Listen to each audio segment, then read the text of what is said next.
नमस्कार, आप देख रहे हैं न्यूज 24। मैं हूं मानक गुप्ता। मैं हूं चंडीगढ़ में। पंजाब की सरकार को अब 4 साल पूरे हो चुके हैं। आम आदमी पार्टी की जब पंजाब में 4 साल पहले सरकार बनी थी, इतने बड़े बहुमत के साथ बनी थी कि सिर्फ पंजाब ही नहीं, दिल्ली ही नहीं, पूरे देश में चर्चा होने लगी। इतना प्रचंड बहुमत, आम आदमी पार्टी पहली बार बॉर्डर स्टेट पंजाब में सरकार बना रही है। इतना लंबा चौड़ा कर्ज का बोझ पिछली सरकारें छोड़कर जा रही हैं। क्या कर पाएगी अरविंद केजरीवाल, भगवंत मान और बाकी नेताओं की यह फौज, जो दिल्ली में तो खुद को साबित कर चुकी है, लेकिन पंजाब कहीं टेढ़ी खीर तो साबित नहीं होगा। आज 4 साल के बाद, हालांकि चुनाव अभी दूर है, 4 साल के बाद हमने सोचा चंडीगढ़ राजधानी में आकर पंजाब की आम आदमी पार्टी की सरकार का लेखा जोखा लें, और इसीलिए हमने ये कार्यक्रम चंडीगढ़ में आयोजित किया जिसका नाम है Punjab summit.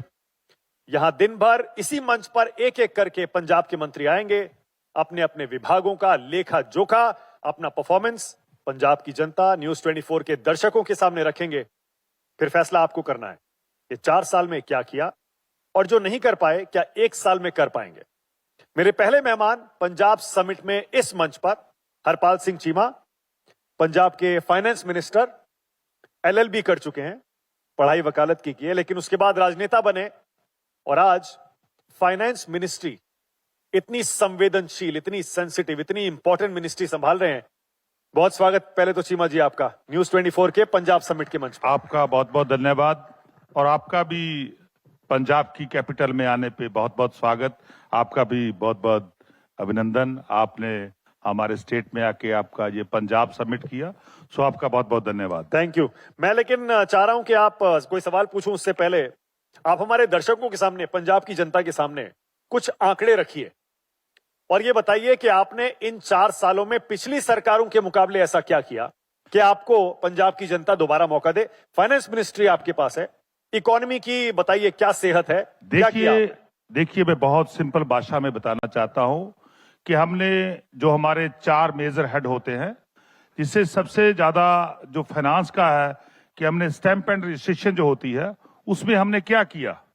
Stamp and registration एक मालिया है, रेवेन्यू है, जो पंजाब के हेड में आता है खजाने के। उसमें मैं अपना आंकड़ा लेके आया हूं कि पहली बार हुआ है कि पुरानी सरकारें में, जिनमें मैं समझता हूं अकाली दल बीजेपी की सरकार और कांग्रेस पार्टी की सरकार, उनका 5-5 साल का हम लेखा जोखा लेके आए हैं कि अकाली दल बीजेपी की सरकार में जो रेवेन्यू में स्टैंप एंड रजिस्ट्रेशन में 12,387 करोड़ रुपए आए थे,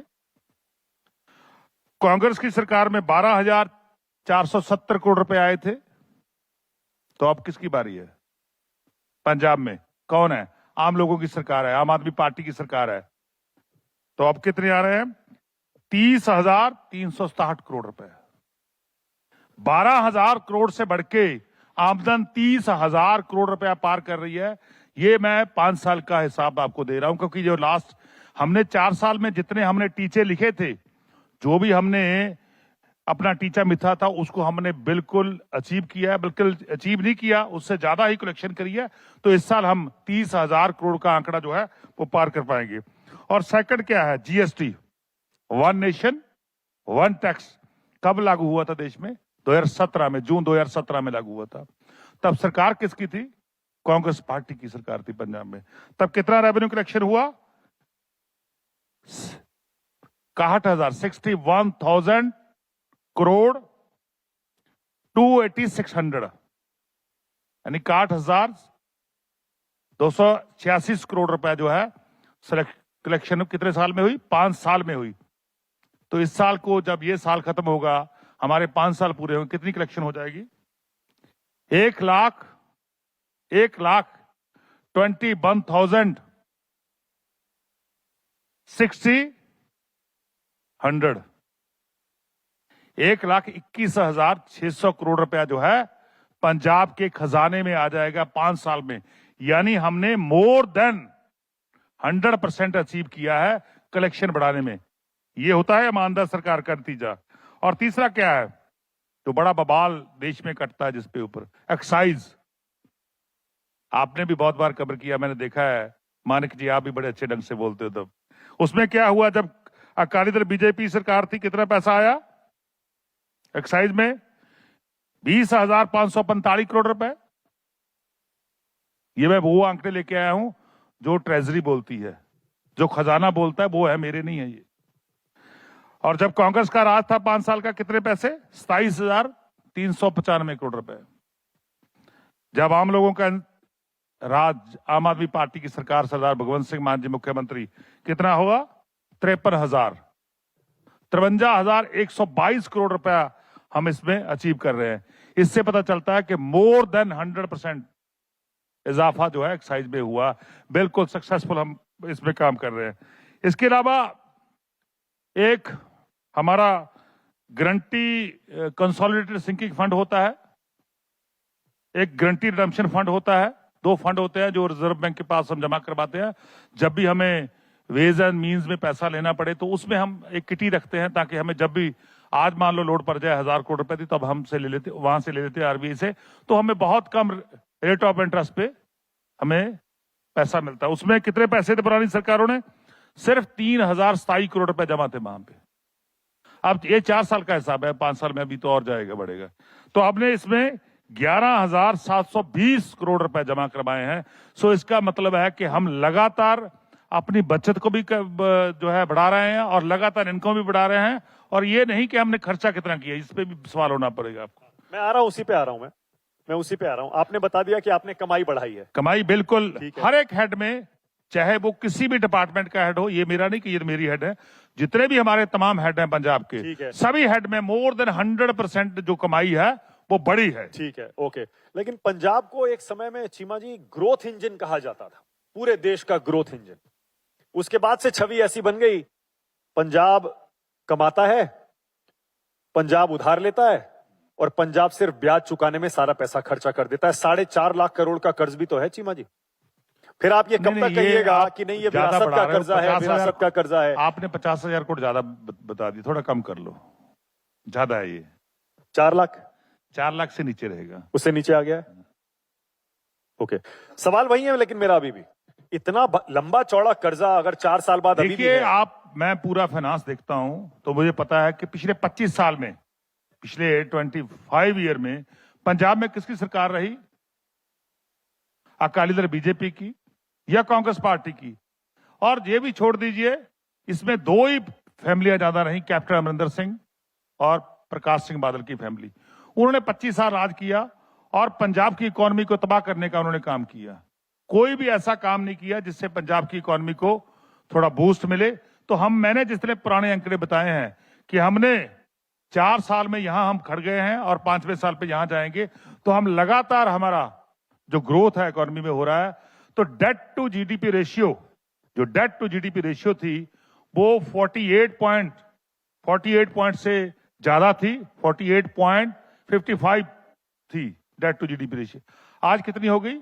45.16, यानी कि हमने 3% से उसमें डिक्रीज किया है। 3% डिक्रीज हुआ है। ये बहुत बड़ी अचीवमेंट है। इतनी गारंटियां को लागू करके हम 5 गारंटियां देके, हमारे नेशनल कन्वीनर अरविंद केजरीवाल ने 5 गारंटियां दी थी। सरदार भगवंत सिंह मान जी, माननीय मुख्यमंत्री साहब की अगुवाई में हमने 5 की 5 गारंटियां जो है 4 साल में पूरी कर ली। विद इन 4 ईयर हमने वो उनको अचीव कर लिया। तो अब ये अचीव करने के पीछे यही मंतव्य था कि हमारा जो पैसा इतना बड़ा, उसी के साथ ये पॉसिबिलिटी हो पाई, अदरवाइज ये नामुमकिन था। नहीं, लेकिन सवाल मेरा अभी भी वही है। ग्रोथ इंजन पंजाब कहा जाता था, इसका मतलब ये आपका सारा पैसा या तो ब्याज देने में जा रहा है, या फिर विपक्ष कहता है कि आप सिर्फ फ्रीबीज बांटने में, चुनाव जीतने में अपना सारा पैसा खर्चा कर रहे हैं। ग्रोथ कहां से करेंगे? इंफ्रास्ट्रक्चर कहां से बनाएंगे चीमा जी? बिल्कुल, इंफ्रास्ट्रक्चर की बात आई, कैपिटल की बात आई। आपने बोला कि कैपिटल एक्सपेंडिचर कितना है। पुरानी सरकार कांग्रेस बीजेपी 12,000 करोड़ रुपया 5 साल में, कितना एक्सपेंडिचर? 12,000 करोड़ रुपए का। जब कांग्रेस की पार्टी आई, कितने पैसे? 19,000 करोड़ रुपया, सिर्फ 7,000 करोड़ ज्यादा कर पाई। तो अब किसकी सरकार है? भगवंत मान जी की सरकार है। अरविंद केजरीवाल जी की पार्टी, आम आदमी पार्टी की सरकार है। कितने पैसे? 55,000 करोड़ रुपया। ये बहुत बड़ी बात है कि हमने लगभग उनसे 36,000 करोड़ रुपया ज्यादा कैपिटल एक्सपेंडिचर पंजाब में किया, जिसमें हमने स्कूल ऑफ एमिनेंस बनवाए हैं, जिसमें हमने बहुत सारे लगभग 3,000 जो हमारे स्पोर्ट्स के स्टेडियम है वो बन चुके हैं और 6,000 खेल स्टेडियम और बन रहे हैं पंजाब में। और इसके अलावा बहुत सारे हॉस्पिटल बनवाए हैं पंजाब में। और इससे अलावा हमने एक प्राइवेट थर्मल प्लांट था जो जीवीके वाला गोविंदवाल साहब वाला थर्मल प्लांट था, वो भी हमने परचेज करके पंजाब के लोगों के नाम किया। वो लगभग 6,000 करोड़ की प्रॉपर्टी थी जो पंजाब के लोगों के नाम की है। ये हमारा कैपिटल एक्सपेंडिचर है। जब हमारा कैपिटल एक्सपेंडिचर बढ़ रहा है तो मैं समझता हूं हमारा स्टेट जो है वो लगातार ग्रोथ कर रहा है। अब भी हमारे मिनिस्टर साहब भी बैठे हैं, हर रोज हमारे पास टाइम नहीं होता इनॉग्रेशन करने का, उद्घाटन करने का। हर रोज नई सड़कें बन रही हैं, हर रोज सड़कों को एक्सपेंडिचर किया जा रहा है उसका। सो इसका मतलब है कि पंजाब में एक ऐसी सरकार काम कर रही है जो इंफ्रास्ट्रक्चर भी बढ़ा रही है और स्टेट का मालिया भी बढ़ा रही है। अच्छा, आपने जो वादे किए थे चुनाव जीतने से पहले, उसमें से कितने वादे पूरे हो गए चीमा जी और कितने बाकी हैं? ईमानदारी से बता दीजिए, हालांकि अभी आपके पास टाइम है, अभी चुनाव से पहले हैं 8-10 महीने। मैं पहले बोला हूं कि 5 गारंटियां दी थी हमारे नेशनल कन्वीनर अरविंद केजरीवाल जी ने, पंजाब के माननीय मुख्यमंत्री सरदार भगवंत सिंह मान जी ने 5 गारंटियां दी थी। सबसे पहली गारंटी क्या थी मेरे को याद है, क्योंकि पंजाब का आपने पहले बॉर्डर बोला कि बॉर्डर स्टेट है, तो बॉर्डर स्टेट हमारा 555 किलोमीटर जो है पाकिस्तान से लगता है ज्यादातर। तो इस बॉर्डर स्टेट में हमने, क्योंकि हमारे बच्चे जो हैं वो मिलिट्री में जाने में बहुत तरजीह देते हैं, पंजाब पुलिस में जाने में बहुत तरजीह देते हैं। और ये देश का इतिहास है कि जब भी देश के ऊपर कोई संकट आया इंटरनेशनल, तो पंजाब के लोगों ने उसमें सबसे अहम भूमिका निभाई। तो हमारे बहुत सारे लोग जो हैं देश को आजाद करवाने में शहीद हुए और देश की इस आजादी को कायम रखने में बहुत सारे लोग शहीद हो जाते हैं। तो हमने हमारे जो एक्स सर्विसमैन थे या सर्विस थे, इन सर्विस थे, उनसे वादा किया था कि हम आपको, कोई भी व्यक्ति पंजाब के लिए, देश के लिए शहीद होगा तो उसको हम सम्मान के तौर पे उसके परिवार के साथ खड़े होने का संकेत देते हुए 1 करोड़ रुपए की सम्मान राशि देंगे। तो बिल्कुल पंजाब पुलिस के जवानों को, चाहे वो होमगार्ड का हो, चाहे पंजाब पुलिस का हो, चाहे मिलिट्री का हो, बीएसएफ का हो, सीआईएसएफ का हो, सीआरपीएफ का हो, उन सबको हम, जो पंजाब का रहने वाला है उसको हम 1 करोड़ रुपया सम्मान राशि देते हैं यदि वो देश की सरहद के ऊपर शहीद होता है। ये पहला ही हमने फैसला किया था।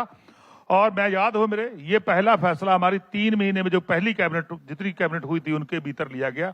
3 महीने के विदिन टाइमलाइन पे हमने ये बड़ा फैसला लिया।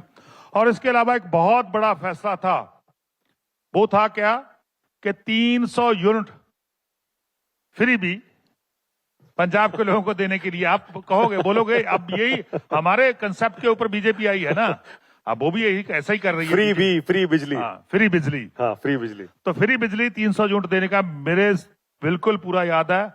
मैं सरदार भगवंत सिंह मान जी की उस कैबिनेट का हिस्सा था, हम सब लोग बैठे थे, तो हमने फैसला किया कि 600 यूनिट, क्योंकि हमारा बिल साइकिल 200 का है, तो 600 यूनिट फ्री बिजली देनी है पंजाब के लोगों को। ये पहले 3 महीने में पंजाब में फैसला हुआ था। आज लगभग इस स्कीम को लागू हुए 4 साल से ऊपर का समय हो गया है, तो लगातार पंजाब के लोगों को, 90% लोगों को बिजली का बिल जीरो आ रहा है। 90% लोगों को जीरो बिल आ रहा है। जीरो बिल आ रहा है। कितना फ्री दे रहे हैं आप? 600 यूनिट। 600 यूनिट 2 मंथ का, 2 मंथ का 600 यूनिट हो गया। सो ये 2 फैसले बड़े थे जो हमने 3 महीने में लागू किए।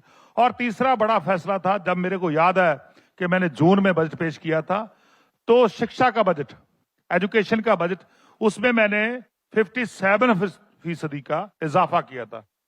57% का इजाफा किया था। तो आज पंजाब के जितने भी स्कूल हैं, चाहे वो प्राइमरी स्कूल हैं, चाहे वो मिडिल स्कूल हैं, चाहे वो मैट्रिक के स्कूल हैं, चाहे वो सीनियर सेकेंडरी के स्कूल हैं, उनमें जो बेसिक इंफ्रास्ट्रक्चर है, चाहे वो दीवार की बात हो, चाहे क्लासरूम की बात हो, चाहे ग्राउंड बनाने की बात हो, चाहे वहां के बेसिक बच्चों बच्चियों के लिए टॉयलेट्स की बात हो, वो सबका, चाहे लाइब्रेरी की बात हो, चाहे लेबोरेटरी की बात हो, वो बेसिक, उसमें बहुत बड़ा सुधार जो हमने किया है। तो आज इसीलिए जब जेई का एग्जाम होता है, जेई का एग्जाम होता है या नीट का एग्जाम होता है, जिसको भारतीय जनता पार्टी ने आजकल मैं समझता हूं एक ऐसा बना दिया कि हर जगह पेपर लीक होता है, उसमें आज पंजाब के सरकारी स्कूलों के बच्चे, लगभग उनकी जो नंबर है वो मोर देन 400 है, तो उसमें आते हैं। ये बहुत बड़ी अचीवमेंट है। आप जब हमारे ऑनरेबल मिनिस्टर एजुकेशन आएंगे तो उससे बिल्कुल पूछना कि कितने बच्चे आए, तो आपको वो डिटेल में बताएंगे। तो हमने बहुत बड़ा सुधार किया है। और मोहल्ला क्लिनिक जो आप कह रहे थे, नहीं मेरे को इसको कंप्लीट करने दीजिए ना, करिए। मोहल्ला क्लिनिक पे भी आते हैं। करिए। हमने जो हमारे सरकारी स्कूल हैं, सरकारी स्कूलों में हमने एस्ट्रोटर्फ लगा रहे हैं हम, ताकि हमारे बच्चे, क्योंकि पंजाब जो हमारी हॉकी की टीम है नेशनल की, लगभग 10-11 बच्चे जो हैं पंजाब से खेलते हैं हमेशा, चाहे वो ओलंपिक्स में जाते हैं, वर्ल्ड कप खेलते हैं, तो 10-11 बच्चे हमारे पंजाब से जाते हैं, नौजवान लड़के लड़कियां। तो आज हमें जो बेसिक बच्चे हैं छोटे, उनको और ट्रेन करने के लिए, उनको और अच्छी सहूलत देने के लिए हमने स्कूलों में ये किया, फैसला किया है कि हम स्कूलों में एस्ट्रोटर्फ लगाएंगे, ताकि वहां से बच्चे निकल के पंजाब का नाम, अपने गांव का नाम, देश का नाम जो है नेशनल लेवल पे, इंटरनेशनल लेवल पे चमकाए। उसके लिए हमने बड़ा बेसिक इंफ्रास्ट्रक्चर जो है उसमें तब्दील किया है। सो इसके अलावा जो हमारे टीचर हैं, वो टीचर को हमने अच्छी ट्रेनिंग देने के लिए सिंगापुर, IIT अहमदाबाद, बॉम्बे, बड़ी बड़ी इंस्टीट्यूशन में, फिनलैंड, उन कंट्रीज में भेजा, ताकि वहां से जाके एक अच्छा वहां का जो एक्सपीरियंस है वो लेके आए, तो आके पंजाब के बच्चों को पढ़ाएं। हर एक साल कभी हमारा 100 का, कभी 200 का, कभी 400 का बैच जो है वो जाता रहता है। ये कंटिन्यूटी पिछले लगभग 4 साल से पंजाब में बनी हुई है। इसके अलावा हमने स्कूल में, जो +2 के स्कूल हैं या मैट्रिक्स के स्कूल हैं, उनमें स्कूल कैंपस रखा है, कैंपस मैनेजर रखे हैं। कैंपस मैनेजर रखने का मतलब है कि जो हमारे टीचर वहां लोकल काम करते थे उनको छुटकारा मिल गया। अब जो कैंपस मैनेजर है वो उस स्कूल की देखभाल करता है। ये बहुत बड़ी अचीवमेंट है। पहले तो स्कूलों में न चौकीदार था, न सफाई सेवक था, न कैंपस मैनेजर था। ये बड़ी अचीवमेंट, जो बदलाव जो है वो हमने एजुकेशन के क्षेत्र में करे हैं। इसके अलावा जो लगभग 13,000 टीचर थे जो हमारी नेशनल स्कीमों में आते थे, उन सभी को हमने पक्का किया है। वो कच्चे थे, उनको हमने एक प्रोटेक्शन ऑफ टेन्योर दी है, ताकि उन लोगों को निकाला ना जा सके, और वो मैं समझता हूं नेशन बिल्डर में अपनी भूमिका निभाए। ये बहुत बड़े काम जो हमने एजुकेशन में किए हैं। इसके अलावा हेल्थ सेक्टर की आप बात कर रहे हो, तो वहां पे हमने मोहल्ला क्लिनिक, जो हमारा एक ब्रांड है, जो जिसको मैं कितने खोले होंगे? आप 4 साल का रिकॉर्ड बता दीजिए। डिटेल तो आके हेल्थ मिनिस्टर साहब बताएंगे, पर लेकिन मेरे को इतना पता है कि लगभग 2000 के करीब हमने ये मोहल्ला क्लिनिक जो खोल चुके हैं पंजाब में। तो उसमें लगभग 40 से ऊपर जो टेस्ट हैं, 40 से ऊपर टेस्ट हैं, वो फ्री होते हैं, और लगभग 150 के करीब जो मेडिसिन है, जो लिस्ट बनी हुई है, वो लोगों को फ्री ऑफ कॉस्ट मिलती है। ये बहुत बड़ी है, उसका आंकड़ा है कि हमारे कितने बड़े स्तर पे लोग जो है उनको वहां जाते हैं। ठीक है। ये भी नहीं, हमने बहुत सारे जो हॉस्पिटल थे उनको बनाया है। नए कॉलेज जो हैं वो बन रहे हैं पंजाब में, मेडिकल कॉलेज बन रहे हैं। अभी हमने एक प्राइवेट पार्टी थी, उसके साथ एक नया कॉलेज जो हमारे हल्के में आता है, हमारे पड़ोस के हल्के में आता है, दोनों हल्के में आता है, दड़बा और लहरा, 2 विधानसभा है, उनके विचकार एक कॉलेज नया बनाया है। और जिससे मैं समझता हूं आने वाले समय में जो हमारा हरियाणा का बॉर्डर है, खनौरी, इसके ऊपर का जींद वगैरह, वहां से भी लोग जो है वो स्कूल को अवेल करेंगे। एक वादा जो आपने पूरा नहीं किया चीमा जी, और वो डायरेक्टली आपकी मिनिस्ट्री के अंडर ही आता है। अभी तो मैं 3 पे आया हूं, अभी 5 तो फिर भी याद दिला देता हूं। आपने वादा किया था कि आप पंजाब में सरकार बनाएंगे तो हर महिला के अकाउंट में 2000 रुपए, नहीं कितने, 1500? आप बताइए कितना? 1500 या 2000 का वादा किया था। दरअसल क्या है ना, आपने वो जो कल्चर शुरू किया था, उसके बाद आजकल हर देश, पूरे देश में, हर राज्य में, हर पार्टी अनाउंस हमने वादा किया, कोई 1500, कोई 2000, कोई 3000, ये आंकड़ा 10,000 तक पहुंच गया चीमा जी। हमने वादा किया था 1000 देने का, एवरी मंथ 1000, हर एक औरत जो जिसकी एज 18 साल से ऊपर होगी, तो उसको हमने ये वादा किया था। तो बिल्कुल लास्ट कैबिनेट में हमें उसको पास किया है। तो हम जो हमारे सोशली जो बैकवर्ड लोग हैं, जो दलित समाज से आते हैं, शेड्यूल कास्ट समाज से आती हैं औरतें हैं, उनको हमने फैसला किया कि 1500 रुपए देंगे पर मंथ, और जो जनरल समाज से आती है उनको 1000 रुपए देंगे। सो इसका हमने फैसला किया, तो उसकी रजिस्ट्रेशन जो है वो गांव में हो रही है, शहरों में हो रही है। कब से शुरू हो जाएगा? जो जब उसकी रजिस्ट्रेशन पूरी हो गई, रजिस्ट्रेशन पूरी होने में आई थिंक मैक्सिमम 1 मंथ और लगेगा। जिस दिन पूरी हो गई तो उस दिन के बाद सभी महिलाओं को ये जो योजना है, हमारी माएं और बहनों सत्कार योजना, उसके उसमें पैसे तो पहुंच इसमें और कोई फिल्टर नहीं है, हर महिला को मिलेगा हर पंजाब में नहीं, इसमें थोड़ा फिल्टर है कि जो एमएलए एमपी हैं एमएलए एमपी हैं, चाहे वो एक्स हैं चाहे प्रेजेंट है, उनकी इसमें कोई क्रीमी लेयर नहीं है। उसमें क्रीमी लेयर कर दी ना हमने, एमएलए एमपी जो है इसके उसको अलावा निकाल बाकी दिया, सबको मिलेगा। उनको एक्सक्लूड कर दिया। हाँ। और इसके अलावा जो हमारी इनकम टैक्स पेई लोग हैं, हाँ। औरतें हैं, जहाँ जो सरकारी सेक्टर में काम करती महिलाएं हैं, उनको इससे एक्सक्लूड किया गया। कितना खर्चा आएगा इस पर चीमा जी, क्या आइडिया? इस बार हमने बजट किया है 9,300 9,300 करोड़ हर महीना? नहीं पूरे साल का? एक एक साल का है साल ये। का बजट किया। ओके, 1,000 रुपए जनरल कास्ट की महिलाओं के लिए? हाँ और, जी। और 1,500 रुपए पिछड़े जी 1500 में। SC/ST के लिए? जी ओके, थैंक यू। अब मुझे ये बताइए चीमा जी, ये जो मॉडल है जो पंजाब में आपने पहली बार सरकार बनाने के बाद लागू किया, ये क्या आम आदमी पार्टी का दिल्ली वाला मॉडल है, अरविंद केजरीवाल का मॉडल है जिसे आपने पंजाब में लागू किया, या फिर ये पंजाब का भगवंत सिंह मान का मॉडल है? पूरे देश में चर्चा यही चलती है ना। देखिए, अब मैं इसमें आगे और एक दो लाइन जोड़ देता हूं जो आपके विरोधी कहते हैं। विरोधी कहते हैं कि सरकार तो यहां पर अरविंद केजरीवाल चलाते हैं, भगवंत मान तो चलाते नहीं है, मॉडल भी दिल्ली का है और सुपर सीएम भी अरविंद केजरीवाल है। देखिए बड़ा स्पष्ट है कि हमारे नेशनल कन्वीनर अरविंद केजरीवाल जी ने पार्टी बनाई और सरदार भगवंत सिंह मान जी पंजाब के मुख्यमंत्री हैं। इसमें कोई दो राय है कि हम समय समय पे जो गाइडेंस है वो हमारे नेशनल कन्वीनर अरविंद केजरीवाल से लेते हैं, क्योंकि उन्होंने एक बहुत बड़ा उनके पास एक्सपीरियंस है। सो उन्होंने दिल्ली में काम किया और दिल्ली देश की राजधानी है, दिल्ली देश का दिल है, और उस दिल में अरविंद केजरीवाल जी ने अपनी बड़ी पहचान बनाई है। तो वहां पे उनका बहुत बड़ा एक्सपीरियंस है, उस एक्सपीरियंस से हम अपना जो भी हमने काम करना है तो उस एक्सपीरियंस को हम यूज करते हैं। सो बिल्कुल ये मोहल्ला क्लिनिक का मॉडल दिल्ली का मॉडल था, ये स्कूल ऑफ एमिनेंस बनाने का दिल्ली का मॉडल था, बच्चों को अच्छी शिक्षा देने का। वहां पे आपको पता होगा दिल्ली में प्राइवेट स्कूलों से बच्चे जो प्राइवेट स्कूल छोड़ के सरकारी स्कूलों में आ रहे हैं, तो वही मॉडल जो है यहाँ भी हो रहा है, जहां भी प्राइवेट स्कूल छोड़ के बच्चे सरकारी स्कूलों में भर्ती हो रहे हैं, वहां पे अपनी एडमिशन ले रहे हैं। तो वैसा इसमें कोई दो राय नहीं कि मॉडल दिल्ली का है, पर लेकिन यहां हमने पंजाब के माननीय मुख्यमंत्री सरदार भगवंत सिंह मान जी की अगुवाई में लगातार हम काम कर रहे हैं। 2 दिन पहले भी हमारी कैबिनेट मीटिंग थी, आज भी हमारी कैबिनेट मीटिंग है, हर रोज after with in a week 2-3 meeting होती है, तो जिसमें मैं समझता हूं कि पंजाब के पक्ष में बड़े फैसले होते हैं। 2 दिन पहले हमने एक बहुत बड़ा फैसला किया, हमारे जो कच्चे मुलाजिम थे जो आउटसोर्स पे अकाली दल बीजेपी ने भर्ती किए थे, कांग्रेस पार्टी ने भर्ती किए थे, आज उन कच्चे मुलाजिमों को हमने बहुत बड़ी रिलीफ दी है। जो हमारे लगभग उनकी संख्या जो बनती है 65,000, 65,000 ऊपर से 65,000 से ऊपर बनती है, तो उनको हमने जो आउटसोर्स पे हैं उनको इन सर्विस किया है, यानी कि उनको कॉन्ट्रैक्ट पे लिया है।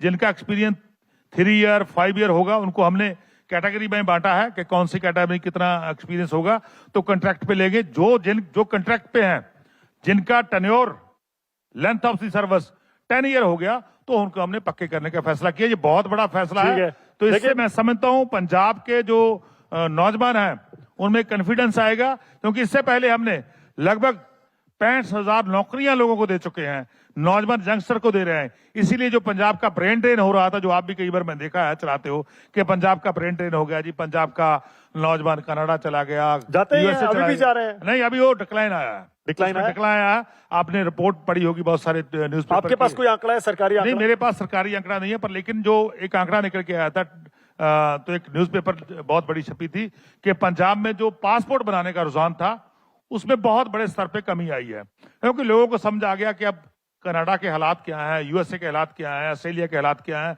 तो अब पंजाब जो है सरदार भगवंत सिंह मान जी की अगुवाई में आगे बढ़ रहा है। तो इस आगे बढ़ने वाले पंजाब में अपनी किस्मत को हमारा यंगस्टर आजमा रहा है। हमने लगभग 1.5 लाख करोड़ का निवेश किया है पंजाब में, पिछले 4 वर्ष में 1.5 लाख करोड़ का निवेश आया है। पंजाब जो 15 स्थान पे था, 15वें स्थान पे था फॉरेन डायरेक्ट इन्वेस्ट में, अब हमने उसको 4 पॉइंट उसमें सुधार किया, हम 11 यानी 11वें स्थान पे आ चुके हैं। अभी भी लेकिन ज्यादा पैसा तो महाराष्ट्र में, गुजरात में, दक्षिण के 2-3 राज्यों में जा रहा है। ये भी तो सच है ना सीमा जी? देखिए सच तो बहुत कुछ है। हाँ। आप बताइए पिछले 10 दिन में कितना फॉरेन का पैसा बिडरा हुआ है। पूरी दुनिया में सबसे ज्यादा मोदी साहब की सरकार में जो फॉरेन की इन्वेस्टमेंट हिंदुस्तान में हुई थी, भारत में हुई थी, सबसे ज्यादा लास्ट कपल ऑफ मंथ में वो विड्रॉ हुई है, वो वापस गई है। इससे पता चलता है कि भारत देश की पॉलिसीज, मोदी साहब की पॉलिसीज, खास करके इंडस्ट्री की पॉलिसी हो, चाहे वो इकोनॉमिक की पॉलिसी हो, वो बुरी तरह फेल हो रही है सामने। ठीक है। आज भी आपको पता होगा सुबह सुबह किसका झटका लगा था? सुबह आज क्या लगा? कमर्शियल गैस तो सिलेंडर। इसमें आज सरकार फिर क्या कर दोबारा सकती है? तो चीमा जी, उसका सरकार इसमें क्या कर सकती है? युद्ध जो हुआ है उसमें भारत का क्या लेना देना है? हॉर्मुज बंद हो गया, तेल गैस की सप्लाई प्रभावित बिल्कुल, हो गई, हार्मुज संकट बढ़ बंद हो गया, गया। दाम बढ़ाना पड़ा। नहीं, इसमें कोई शक नहीं कि हार्मोज बंद हो गया। आपको भी पता, मेरे को पता, देश को भी पता है। पर क्या हमारे देश को यूएसए चलाएगा? क्या हमारे देश को ट्रंप साहब चलाएंगे? वो बोलते हैं कि यूएसए से तेल ले लो। ये मोदी साहब ने, ऐसा लगता है कि देश को बस्ती बनाने का काम कर दिया। जो बस्ती जिस गुलामी को तोड़ के शहीद आजम भगत सिंह के साथियों ने, राजगुरु सुखदेव जी ने देश को आजाद करवाया था। पर अमेरिका से क्या कहा? उसी बस्ती बाद में अमेरिका से बहुत देश कम। को धकेल रहे हैं? आज भी सबसे ज्यादा तेल तो रूस से ही ले रहे हैं, देखिए, फिर बाकी राज्यों और देशों से ले रहे हैं। ये डिक्टेट कौन कर रहा है ना? ये देश की सॉवरेंटी को कौन टच कर रहा है भाई? हमारे स्वाभिमान को कौन ठेस पहुंचा रहा है? यूएसए। अरे मोदी साहब कहते हैं हमारा 56 इंच का सीना था, तो कब कहां चलेगा मोदी साहब का सीना? वो ये बताना होगा देश के सामने। आज मैं देख रहा हूं देश की अर्थव्यवस्था लड़खड़ा रही है और देश की फॉरेन पॉलिसीज टोटल फेल हो चुकी हैं। मोदी साहब फॉरेन के दौरे पे तो बहुत जाते हैं, घूमने का उनको बहुत शौक है, पर लेकिन कहीं ना कहीं वो अपनी एक मजबूत जो है फॉरेन पॉलिसी रखने में फेल आप हुए हैं। मोदी जी पर इतना हमला करते हैं, यहां से पंजाब से आम आदमी पार्टी, आपका मुकाबला तो लेकिन पंजाब में बीजेपी से नहीं है ना चीमा जी? पंजाब में आपका मुकाबला कांग्रेस से माना जाता है। कहा जाता है तीसरा अगर कोई फ्रंट बनेगा वो शायद बीजेपी या फिर अकाली दल मिलकर हो सकता है बना ले। देखिए, सही कह रहा हूं ना? बात ये है ना, देश पे कौन राज करता है? भारतीय जनता पार्टी। पिछले लगभग 13 साल हो गए देश को ऊपर राज करते हुए मोदी जी को। मैं देख रहा था कि आरबीआई का कितना पैसा उन्होंने, जो डिविडेंड का कितना पैसा निकाल लिया, 14,29,000 करोड़ रुपया। पिछले 13 साल में जो डिविडेंड के पैसे थे, जो मैं समझता हूं स्टेटों की इकोनॉमी बांटने चाहिए थे, क्योंकि हमने भी उसमें अपना कंट्रीब्यूट किया, आपने भी किया, पंजाब ने किया, दिल्ली ने किया, हरियाणा ने किया, तो वो डिविडेंड अकेला सेंटर सरकार लेके बैठ गया। ये बैठ गया नहीं, वो तो कहते हैं जनता के लिए खर्च किया। 22 राज्यों में सरकार बना ली उन्होंने चीमा जी, इसीलिए तो 22 राज्यों में लोकप्रिय है पूरे देश में मोदी इसका जी। मतलब वो देश के फेडरल स्ट्रक्चर को तोड़ रहे हैं, देश के फेडरल स्ट्रक्चर को खत्म करने का काम कर रहे हैं। इस देश में जितने स्टेट हैं उनकी इकोनॉमी कैसे चलती है? हम देश को कंट्रीब्यूट करते हैं, पंजाब करता है, महाराष्ट्र करता है, दिल्ली करता है, सब करते हैं, इसमें कोई शक नहीं। अपना चाहे वो इनकम टैक्स का पैसा हो, चाहे अपना जो भी उनका सोर्सेस है उसमें सभी लोग कंट्रीब्यूट करते हैं। पंजाब क्योंकि एग्रीकल्चर स्टेट है, पंजाब गेहूं में, धान में सबसे ज्यादा देश के फूड बाउल में पंजाब ही कंट्रीब्यूट करता है। और लगभग 1970 से लेके आज 2026 आ गया, 56 साल से ऊपर से समय हो गया, पंजाब देश के लोगों का पेट भर रहा है, इसमें कोई दो राय नहीं।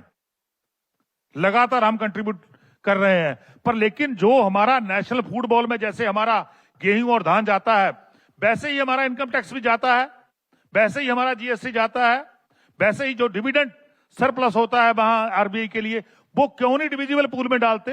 वो क्यों नहीं स्टेटों में बांटते? ये तो बहुत बड़ा क्वेश्चन चिन्ह जो है बीजेपी के ऊपर खड़ा हुआ है ना, क्योंकि वो फेडरल स्ट्रक्चर को तोड़ना चाहते लेकिन हैं। चीमा जी, देश के जो मैं समझता हूं हमारा एक ऑटोनॉमी का सिस्टम बना हुआ, इकोनॉमी का सिस्टम बना हुआ, उसको तोड़ना चाहते हैं। आप देख लीजिए, हमारा पड़ोसी हिमाचल है, वहां की इकोनॉमी जो है तहस नहस कर दी लोगों ने। जहां जहां अपोजिशन की सरकारें हैं, क्योंकि मैं जीएसटी काउंसिल में जाता हूं, तो वहां हम बोलते रहते थे, पर लेकिन नहीं सुनता कोई आदमी।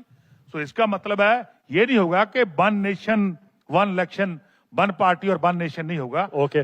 लेकिन चीमा जी मल्टीपल पार्टीज हैं, पर चीमा जी ये भी सच है, ये भी सच है। मल्टीपल पार्टीज हैं, उनको मैं समझता हूं अपना कंट्रीब्यूट बहुत लंबे समय से उन्होंने पर ये मान लोकतंत्र में लीजिए किया चीमा है, जी, डेमोक्रेसी में किया, तो मैं समझता हूं अब ये भी कायम रहना चाहिए। लेकिन मान लीजिए ये भी कि मोदी जी का मॉडल पूरे देश में चल रहा है इस समय। आपका दिल्ली का मॉडल दिल्ली में ही फेल हो गया, हार गए आप दिल्ली में, बीजेपी ने हरा दिया आपको। देखिए, बड़ा स्पष्ट है, जब से भारतीय जनता पार्टी ने ईडी का, सीबीआई का, इनकम टैक्स का, एसआईआर का, इलेक्शन कमीशन का दुरुपयोग शुरू किया है, तब से मैं समझता हूं लगातार डेमोक्रेसी खतरे में है।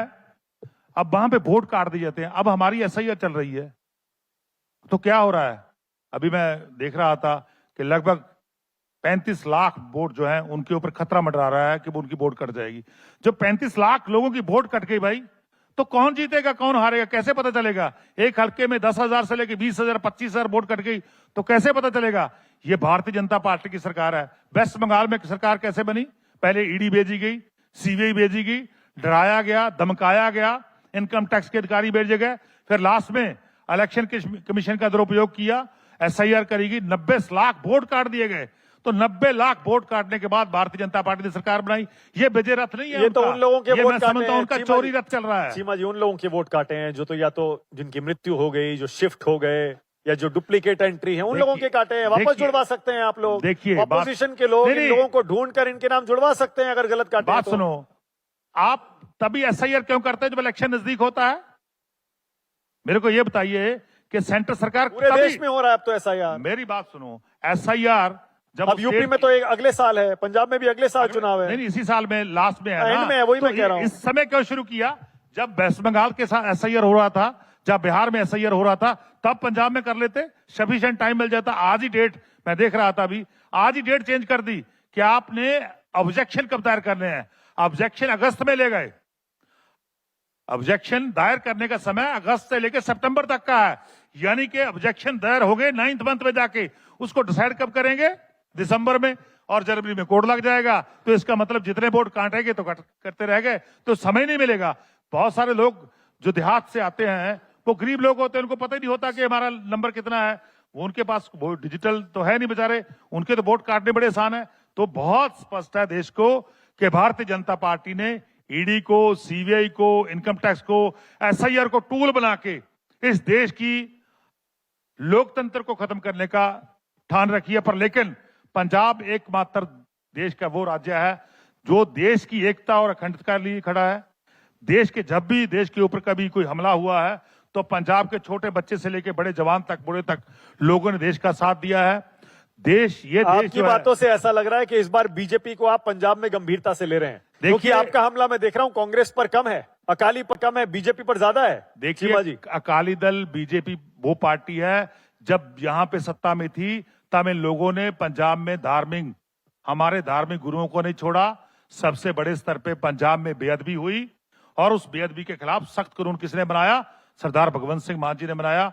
द जागत जोत श्री गुरु ग्रंथ साहब सत्कार एक्ट 226 तो हमने बनाया। तो पंजाब के लोगों को पता है अकाली दल अब तो नायब सिंह सैनी भी आ रहे हैं पगड़ पहन के अरे पंजाब में, देखा नहीं आपने? बार बार आ रहे हैं। जितना मर्जी ड्रामा कर लें, पंजाब के लोगों को पता है कि भारतीय जनता पार्टी ड्रामा करने की माहिर पार्टी है, तो यहाँ पे कोई मुंह नहीं लगाएगा। पंजाब के लोगों को पता है 3 ब्लैक लॉ जब किसानों के खिलाफ बनाए थे तो किसने बनाए थे? भारतीय जनता पार्टी ने। तो कितने किसानों की मृत्यु हुई थी? कितने किसान शहीद हुए थे? 750 से ऊपर। तो पंजाब के लोग जो है वो बीजेपी को कभी टेस्ट नहीं करेंगे, और पंजाब के लोग कांग्रेस को करेंगे। एक बार फिर सरदार भगवंत सिंह मान जी के कांग्रेस को ऊपर, करेंगे। आम आदमी पार्टी के ऊपर कांग्रेस से टक्कर है बीजेपी कांग्रेस से। तो अब मैं समझता हूं खत्म हो चुकी पार्टी है, क्योंकि उनके जितने भी पंजाब में लीडर हैं सभी मुख्यमंत्री बनना चाहते हैं। तो जिस पार्टी में 10-12 लोग मुख्यमंत्री बनने चाहते हो, उसका भविष्य आप ही सोच सकते हो, उसका क्या फ्यूचर होगा, ये तो आप ही चीमा जी, आंकलन लगा सकते हो। पार्टी आपकी टूट रही है। आप कह रहे हैं कांग्रेस खत्म हो गई, बीजेपी खत्म हो गई, कोई टक्कर में नहीं है। 7 सांसद आपके पंजाब के राज्यसभा के छोड़ के चले गए। देखिए, उनके ऊपर प्रहार 10 में से 7। बिल्कुल आपकी बात सही है। उनके ऊपर प्रहार किसका किया? ईडी का, सीबीआई का। 3 दिन पहले ईडी किसके घर पे आई थी? सीबीआई किसके घर पे आई थी? अशोक मित्तल जी के घर पे आई थी। यानी 3 दिन पहले वो अक्यूज था, 3 दिन पहले वो दोषी था भारतीय जनता पार्टी के टूल ईडी का। 3 दिन बाद वो भारतीय जनता पार्टी में शामिल हो गया, तो उसको वॉशिंग मशीन से नहा धुला के लाइन में लगा दिया। तो उनके 2-3 साथियों को और जो इंडस्ट्रियलिस्ट थे उनको डराया गया, भाई आपके घर आ रहे हैं, तो बेचारे वो पहली पतली गली से निकल गए। तो इसका मतलब बड़ा स्पष्ट है कि इस देश का मैं जो 7 सांसद गए हैं 7 करप्ट हैं क्या? करप्ट नहीं, उनको डराया गया। वो इंडस्ट्री चलाते हैं, बहुत सारे ऐसे लोग हैं वो इंडस्ट्री चलाते हैं। हमने तो उनका चयन किया था। हरभजन सिंह का चयन क्यों किया था? क्योंकि वो देश के बहुत बड़े क्रिकेटर हैं, पंजाब से आते हैं। हमारी जो यंग जनरेशन है, हमारे बच्चे हैं, उनको कहीं ना कहीं उनसे प्रेरणा मिलेगी।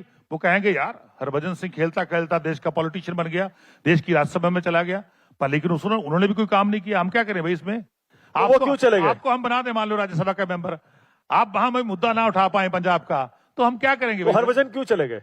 तो हरभजन सिंह को पता ही है आपको यार, आपको नहीं पता? आप बता वो देश दीजिए। की बीसीसीआई में क्या करते हैं वो? हाँ। कमेंट्री करते हैं। आपकी कमेंट्री बंद कर दी जाएगी भाई, इधर आ जाओ, वरना ऐसे बोलते हैं बीजेपी वो वाले। तो कुछ और लिख रहे हैं सोशल मीडिया पर हरभजन। वो तो अपनी यार अपनी चमड़ी बचाने के लिए कोई ना कुछ लिखेगा ना, कोई ना कोई भी, मैंने कैसे बच रहा है। पर लेकिन सच ये है, हाँ। आपको पता होगा, जब से नवजोत सिंह सिद्धू पंजाब की पॉलिटिक्स से आउट हुए हैं, क्या कर रहे हैं? क्या कर रहे हैं वो बताओ? तब से वो कमेंट्री कर रहे हैं, पहले उनकी कमेंट्री बंद थी। हम तो सुन रहे हैं सिद्धू जी वापस आ सकते हैं। आ बहुत जाएं, चर्चा चल रही है चीमा आ जी इस जाए, बार। इसमें कोई शक नहीं। और पहले इस बार चर्चा है कि वो कांग्रेस में नहीं, इस बार शायद बीजेपी में जा सकते हैं। देखिए, आ जाएं। पंजाब के लोगों ने उसको भी टेस्ट किया हुआ, 5 साल वो मंत्री रहे हैं, 1.5 साल तो वो एक डिपार्टमेंट का उन्होंने चार्ज नहीं लिया था, बिजली बोर्ड का चार्ज ही नहीं लिया था। तो इससे पता चलता है कि उसमें इतनी बिल पावर नहीं है कि वो पंजाब को रन कर पाए। अच्छा, ये राहुल गांधी और मोदी जी सी में बेहतर नेता कौन है? अगर आपको चुनना पड़े, बेहतर कौन है राहुल और मोदी में? देखिए, राहुल और मोदी जी के बेहतर में मेरे को कोई नहीं लगता। तो हमारे तो नेशनल कन्वीनर अरविंद केजरीवाल जी बहुत बेहतर हैं, बिल्कुल, हमने उनको टेस्ट किया हुआ है। नहीं, फिर भी कुछ तो बताइए, आपकी टक्कर किससे है इस बार पंजाब में? कांग्रेस से है, बीजेपी से है, अकाली से है? बीजेपी अकाली मिल जाएंगे? क्या तैयारी है आपकी? मानिक जी, देखिए, अभी रिसेंटली रिजल्ट किसके आए हैं? अभी रिसेंटली रिजल्ट जो आए हैं, जो 29 मई को आए हैं, 29 को आए हैं, आज 1 तारीख का 2 दिन पहले जो रिजल्ट आए हैं, उसमें पंजाब का जो अर्बन एरिया है, जो अर्बन वोटर है, उसमें सबसे ज्यादा आम आदमी पार्टी का चयन किया। सबसे ज्यादा जो हमारे म्यूनिसिपल काउंसलर जीत के आए हैं, वो अर्बन एरिया से जीत के आए हैं। तो इसका मतलब है कि पंजाब के लोगों ने, पंजाब के अर्बन वोटर ने, इससे 2 महीने पहले किसकी इलेक्शन हुई थी? जिला परिषद और पंचायत समिति की। वहां भी हमारा स्ट्राइक रेट था, वो लगभग 90% से ऊपर रहा था। अब भी हमारा स्ट्राइक रेट 90% से ऊपर रहा है। जब से हम आए हैं, तब जब पंजाब में आए थे, तब भी हमारा 92 का स्ट्राइक रेट था, अब बढ़ के 95 हो गया। तो म्यूनिसिपल कमेटी हो और चाहे वो पंचायत समिति हो, जिला परिषद हो, उनमें भी हमारा जो स्ट्राइक रेट है वो 90% से ऊपर है। तो मैं समझता हूं कि जब 2027 की इलेक्शन होगी, तब हमारा स्ट्राइक रेट भी 90 से ऊपर रहने वाला है। हम पूर्ण बहुमत से जो हमारी सरकार बनाएंगे। लोग तो यही कहते हैं, आप माने या ना माने चीमा जी, टक्कर तो आपकी कांग्रेस से ही होने वाली है। मेन ऑपोजिशन पार्टी कांग्रेस ही रहने वाली है। क्या आप ये स्वीकार करेंगे, पब्लिकली मानेंगे? देखिए, कांग्रेस पार्टी को पंजाब के लोगों ने आजमाया है। मैं पिछले 5 साल का जितना आंकड़ा था आपके सामने दिखाया है मैंने कि क्या उन्होंने किया था। वो आए थे इस मॉडल से कि घर घर रोजगार देंगे, ये उनका मॉडल था, घर घर रोजगार देंगे, किसान का कर्जा माफ करेंगे, पंजाब में जिन लोगों ने गुरु ग्रंथ साहब की बेअदबी करी है उनको जेल में डालेंगे, पंजाब में करप्शन खत्म करेंगे। ना तो वो करप्शन खत्म कर पाए, बल्कि उनके राज्य में एक्साइज का माफिया, रेत का माफिया, लैंड का माफिया, ये माफिये जो अकाली दल बीजेपी ने शुरू किए थे, वो बढ़ के आगे बढ़ गए। पर लेकिन उन सभी माफियों को हमने बहुत बड़े स्तर पे जो है कर्व किया। मैं फिर से घुमा के पूछ रहा हूं, थोड़ा मुश्किल सवाल। चीमा जी, पंजाब का बेहतर मुख्यमंत्री आप किसे मानते हैं? कैप्टन अमरिंदर सिंह को या फिर सुखबीर सिंह बादल को? देखिए, सुखबीर सिंह बादल तो कभी पंजाब के मुख्यमंत्री बने नहीं, आपको नहीं शायद पता होगा। अरे वो सुपर सीएम तो उन्हें ही माना जाता था। नहीं। जब प्रकाश सिंह बादल सीएम थे, तब भी कहते थे सुखबीर जी ही सरकार चलाते थे उनके लास्ट टर्म में। देखिए, बड़ा स्पष्ट है कि कैप्टन साहब एक फेल मुख्यमंत्री हुए। ये कांग्रेस पार्टी ने माना कि उनको लगभग 4.5 साल के बाद पद छोड़ना पड़ा। ये बहुत बड़ा, मैं समझता हूं आपके पास सबूत है, एविडेंस है कि उनकी पार्टी के अंदर ये ऐसी बगावत हुई, ये काम नहीं करता, इसको हटा दिया जाए। तो 4.5 साल बाद हटा दिया, तो उसको तो उनकी पार्टी ने रिजेक्ट कर दिया, वो तो कभी सक्सेस हो नहीं सकते। और दूसरे बचे हैं हमारे सरदार भगवंत सिंह मान जी। तो मैं समझता हूं सबसे बेहतरीन मुख्यमंत्री सरदार भगवंत सिंह मान जी हैं। फिर से बनेंगे? बिल्कुल दोबारा बनेंगे। कुछ भविष्यवाणी करना चाहते हैं जाते जाते चीमा जी? बिल्कुल। कितनी सीटें, सीटों के लिहाज से बताइए। देखिए, पिछली बार हमारा जो आंकड़ा था आम आदमी पार्टी का, वो 92 था। जब बहुत बड़ा एक आंधी चली थी, तब वो जो आंधी चली थी, अब वो तूफान में तब्दील होगी। हमारा जो आंकड़ा है वो 100 से पार होगा। और बीजेपी कांग्रेस को कितनी सीटें आएंगी? बीजेपी को इक्का दुक्का सीट आ सकते हैं, जैसे पिछली बार भी 2 सीट आई थी, इस बार भी 1-2 आ जाएंगी, इससे ज्यादा नहीं वो बढ़ पाए। ठीक है, बहुत धन्यवाद, बहुत बहुत धन्यवाद हरपाल सिंह चीमा। पंजाब समिट में आने के लिए, न्यूज 24 के मंच पर आने के लिए बहुत बहुत धन्यवाद। बहुत बहुत धन्यवाद मानिक जी, आपका और आपकी टीम का बहुत बहुत शुक्रिया, बहुत बहुत धन्यवाद। आपने ये आज का जो मंच है मेरे को प्रदान किया, आपका बहुत बहुत शुक्रिया। Thank you. थैंक यू जी। छोटा सा ब्रेक ले रहे हैं, फौरन लौट रहे हैं।